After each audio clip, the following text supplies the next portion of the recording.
We have the student athletes from Duke University. Just a few reminders. As you begin asking a question, please identify yourself as well as your affiliated news agency. We'll introduce our players from my side across the dais: Zion Williamson, Javin DeLaurier, and RJ Barrett. Open the floor for questions. On the front right. Ben Garrett, the Ole Miss Spirit. Zion, you played AAU ball with Devontae Shuler. You've known him for a while. Just what was he like as a player then? What was your impressions of him, and how far along has he come, do you think? Yeah, he has come a long way, obviously. But for me, when I played with Shuler, I was a 9th grader. He's a 10th grader, and I was like, yeah, he's the best player in the state. Like, he would impress me with so much. Like, he'd get steals by, like, act like he got faked out by a spin move and just turn right back. He would be a very explosive scorer, like score 15 points straight, and I used to just watch in awe of him. So, yeah, he has come a long way. On the right side, second row. Matthew Shanae with TSN. This is for all of you. Notwithstanding the number 1 seed, this team has gone through a lot this season. Injuries and a tough schedule. How has this team evolved? And we keep hearing brotherhood. How has this brotherhood evolved for all of you? We'll start with RJ. Yeah, it's been a challenging year. Going through adversity, going through injuries, different stuff like that. But, you know, like you said, brotherhood, we've remained together, and that's what's really helped us along. I would agree with that, and I would say the adversity that we've gone through has in a way made us closer, just because when one guy goes down, we feel like we owe it to him to, you know, continue to produce on the court. And then when they finally get back and join us, you know, we're just happy to have our brother back playing with us again. To add on what they said, like, when players get hurt, it forces you to respond in a different way, and it just makes us closer as a team because we've been through so much, and the fact that we're here now, I mean, it's a brotherhood. We bonded through it all, and it just makes us close. Back row in the middle. Zion, does the location of these first 2 games have any extra significance to you beyond just the NCAA tournament because it's in your home state? Yes and no. Yes, because, I mean, I didn't think I would ever, you know, like, have a chance once I committed to Duke to play in the state of South Carolina in a college basketball game. So that's obviously a blessing. So I'm very excited about that. And no, because I can't, like, put my personal, like, excitement ahead of my teammates because at the end of the day, I'm on a team and I want to win with my teammates, and we have to focus on, you know, just winning. Third row on the left. Josh Swanson, KFGO, Fargo, North Dakota. For Zion, did you have an opportunity to watch any of the North Dakota State game last night? And if so, what were your impressions of the Bison? Yeah, I got to watch some of it. My impressions were very good. Like, they play as a unit. They can really shoot, and, like, they remain calm. Like, they got the lead, and then Central cut it down. But even with that momentum swing, they didn't, like, fold, and they held their composure, and they got the win. Left side, third row.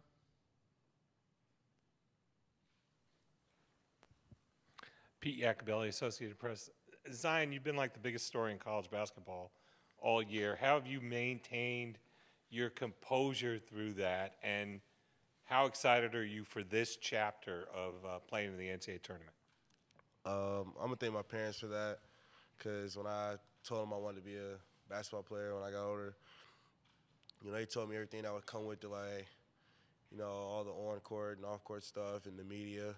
So, you know, I was prepared for it, and I'm very excited to be here because, you know, I watched March Madness as a little kid, and to actually be here, you know, playing for Coach K and playing for Duke, I mean, I couldn't ask for a better situation. Second row on the left side. John Del Bianco, 24/7 Sports, Big Spurt. Zion, coming back to your home state, has there been any buzz amongst your family and your friends the last couple of days? How many people do you expect to be here to be able to watch you? you know, there's going to be a lot of people here because at the end of the day, this is Duke University, so people will be here just because we're Duke. And, yeah, I had, like, a lot of friends and family, you know, tell me, like, good luck, and they're happy for me that I'm able to play in my home state. Second row, right side. RJ, this is your own journey, but your godfather is playing the tournament. Your dad had a long career, played in college basketball. What advice do they give you at a time like this? Not necessarily that you might need it or not, but do you listen, and what might they be saying? Just it's been a great year so far, and not to stop, but just to keep, you know, doing what I've been doing, keep and stay even keeled. We have 6 more games to win, so just to, you know, stay together as a unit, really. Yeah, we've been texting back and forth. He just told me that just to, you know, remain calm and don't really change what I've been doing all year. Michael Espy with ABC Columbia. This question's for Zion. What is your most favorite memory about South Carolina and maybe of this town when you were growing up playing basketball? My favorite memory from playing at Columbia would probably be my junior year, the Chick-fil-A Classic. You know, playing against one of my best friends, Jalik Felton, playing against Keenan High School, and then, I mean, those 3 games we played, those were very exciting 3 games. Each game, the gym was packed, sold out, and the energy that the fans brought was incredible. So that's my favorite memory from playing at Columbia.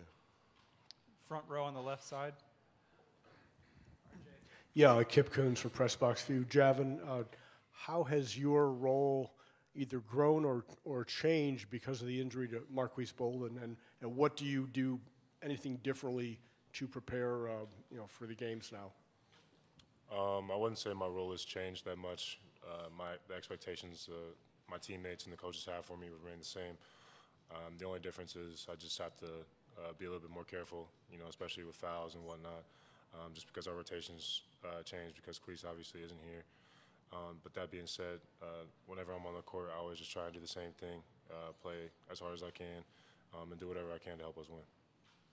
Back row in the middle. Andrew Anspack of the State Newspaper. RJ, a little off topic, but you played at Mount Verde when Jermaine Couisnard was there, who plays here at South Carolina. I think you guys crossed paths a few times in those scrimmages, post-grad versus the undergrad team. What do you recall about him and his game, and what do you think about his future playing here at USC? He could shoot.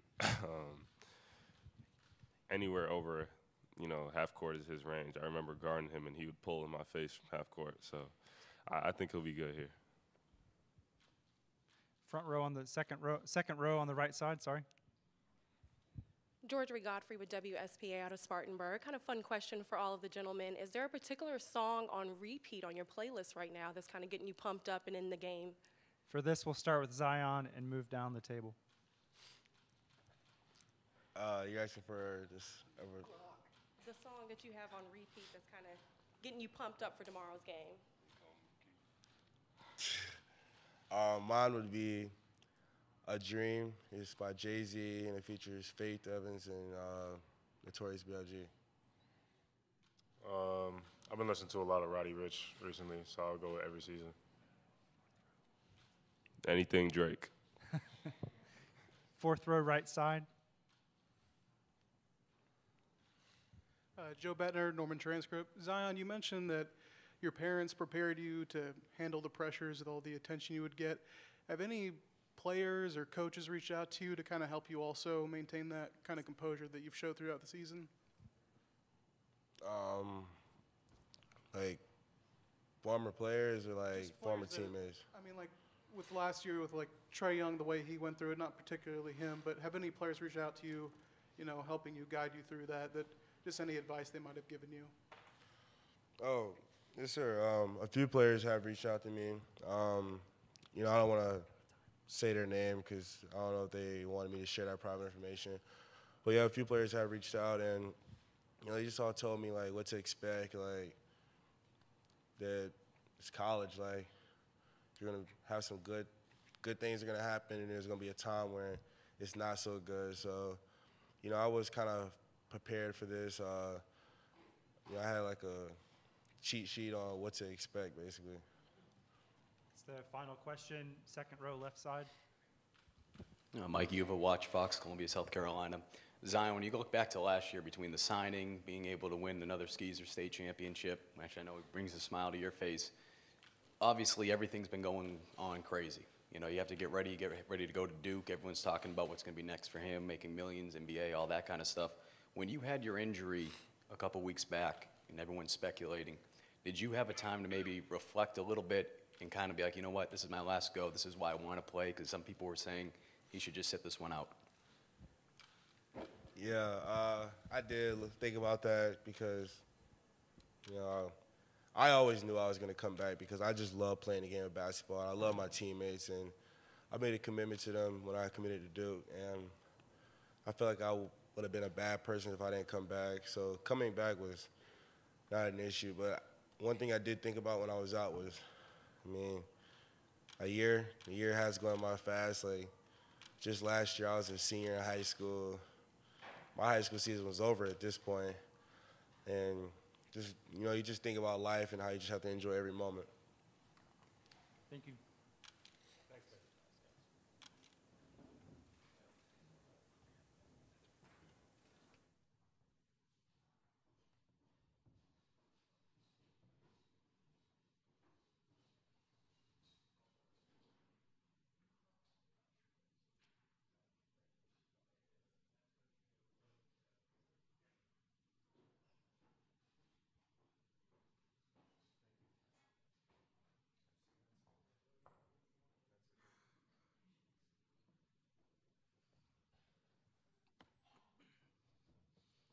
Duke head coach Mike Krzyzewski.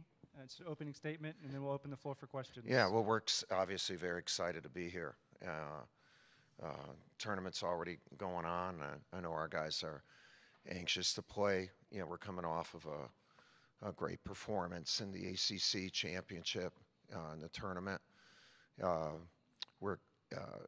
You'll see if you watch our workout for 40 minutes today that Marquise will be ready to play. And I don't know how many minutes, but he'll be ready to play. He won't start. And Jack White, there's a good chance he will not play.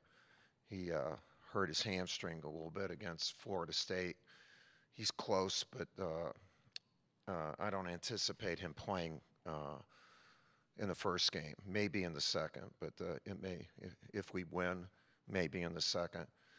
And if we can continue to win, then hopefully going forward. But Marquise will play.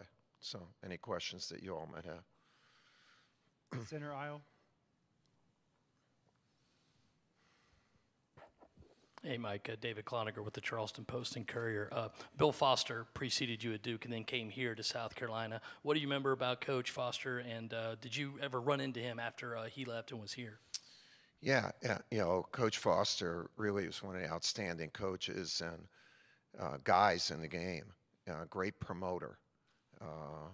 Really helped move the needle for Duke in those late 70s, because after Coach Bubas left in the 60s, you know, in the start of the 70s was a rocky time.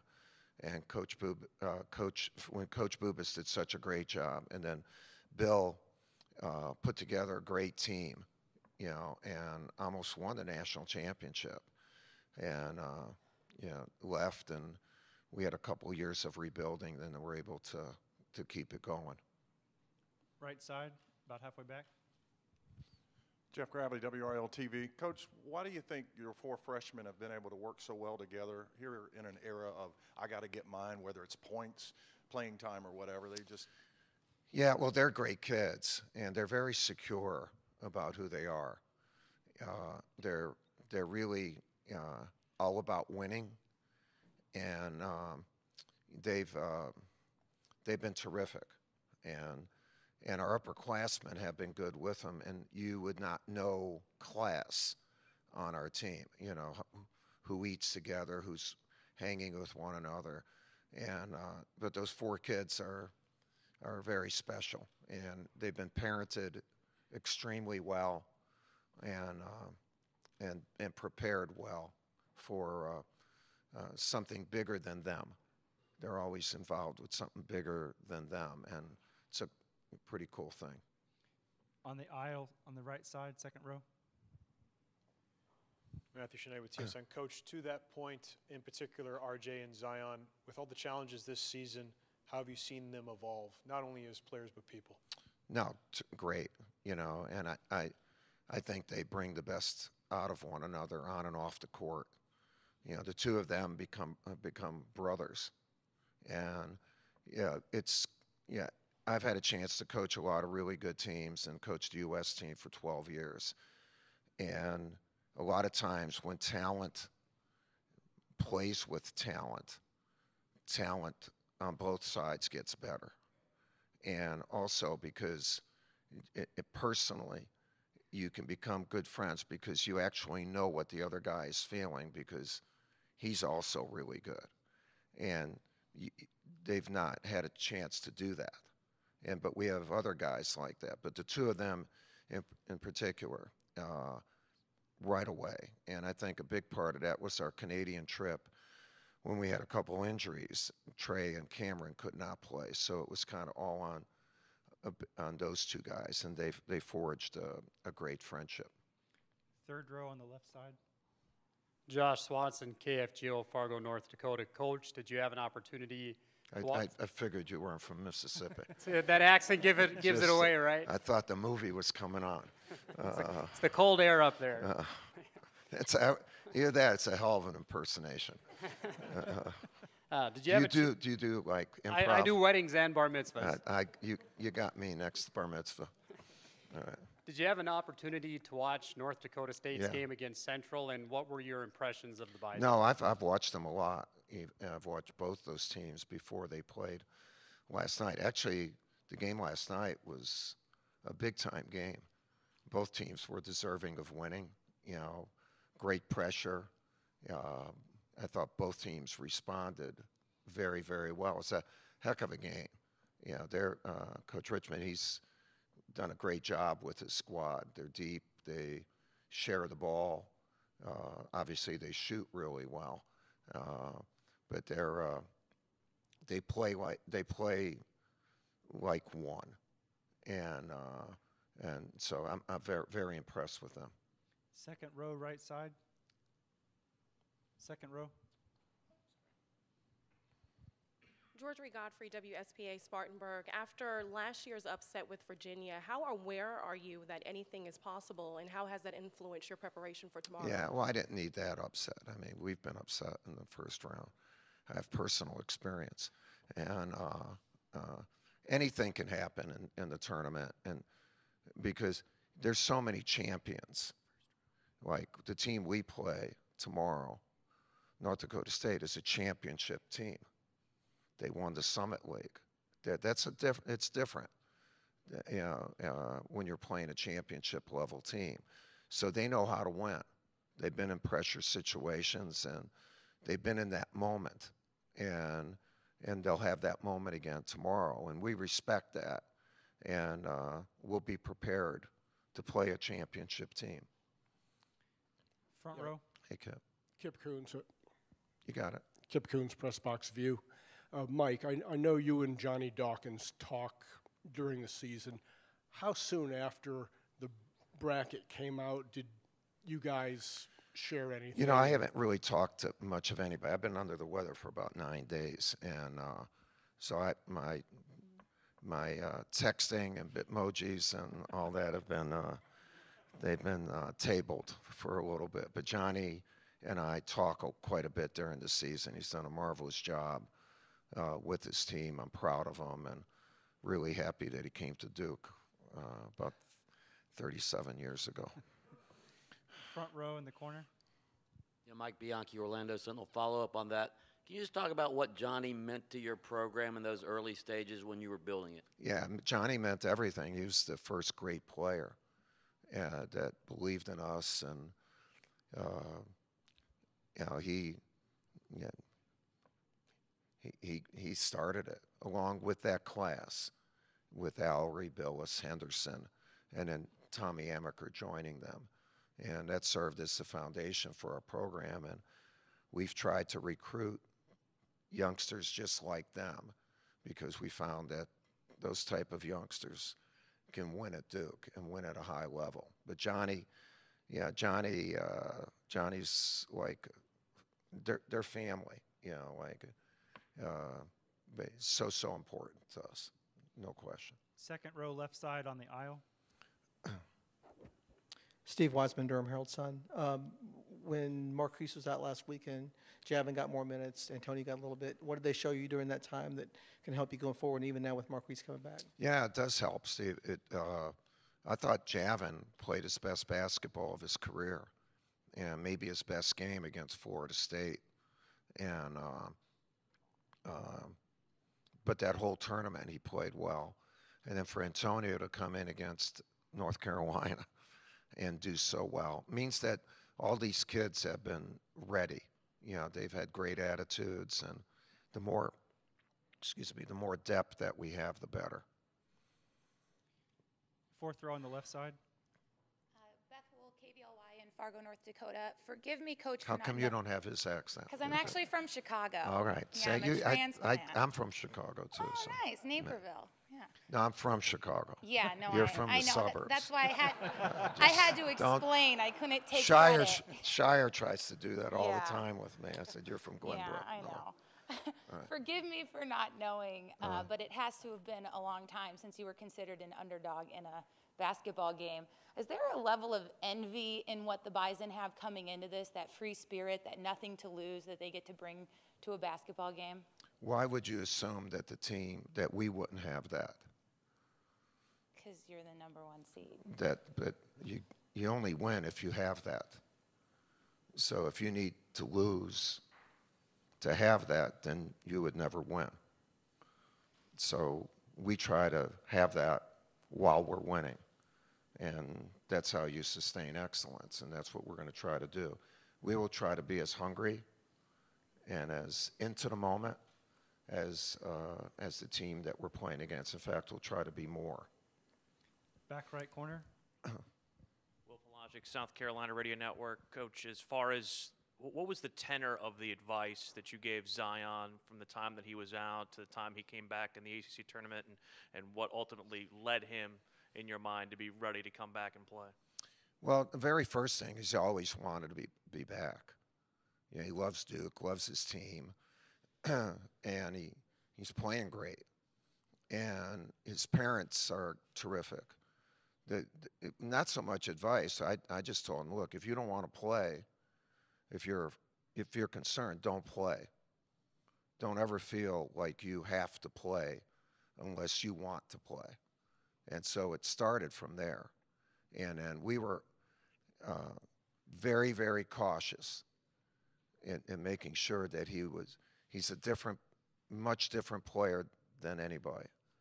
And so I wanted to make sure that he was ready before, you know, where he could be instinctively reactive, and because that's what he does. And once he was ready to go, he went. And I was shocked, really, with his endurance during the ACC tournament. For him to play 35-plus minutes in 3 consecutive games was absolutely remarkable. And but no, it's always been what's in the best interest of the player, always, and always should be. We have 2 questions left. One's going to be on the left, and then we'll finish in the back right corner. Keith Albertson, KVRR-TV out of Fargo. NDSU likes to spread out the scoring a lot of different guys who can lead the team in scoring. Is that a lot tougher when you can't just key in on one guy to shut him down? Yeah, well, it just depends on, if it's a really good team, and they're a really good team. So it's not just that they spread the scoring, but they use the court. They use the 3-point shot to create really good spacing. And then it creates more scoring opportunities for more people. And so, they'll be difficult to defend. And I don't know if it's more difficult, but they're difficult. You know, we play a lot of teams where it's difficult to defend, and hopefully we'll be successful tomorrow. Last question, back right corner. Hey, Coach. Allison Williams, ESPN. First of all, sorry you're not feeling well. Curious how you have evolved or modified your coaching approach and messaging, if at all, when you get into this tournament with a team that has so many young players. Yeah, I think this is our 35th time in the NCAA tournament, and you know, you have to adapt to the type of kids you have, the culture, 80s, 90s, and then to the age, and it's not just the age, but the experience. You might have an older team that isn't experienced in the tournament, and you know, for us, we try to approach every game the same, not just in the tournament, but in the season. Every game is huge for us. And so that when we get here, when everyone else says it's huge, we already know what huge means. And we don't have to let the ambiance or the environment of the tournament determine that. We've determined that. So if we played North Dakota State in November 23rd, it would be a huge game for us. And so it's not going to change. And the more you keep things similar, you know, you get into the habit of performance. And so I think our guys are ready to go. Okay? Thank you. Thank you.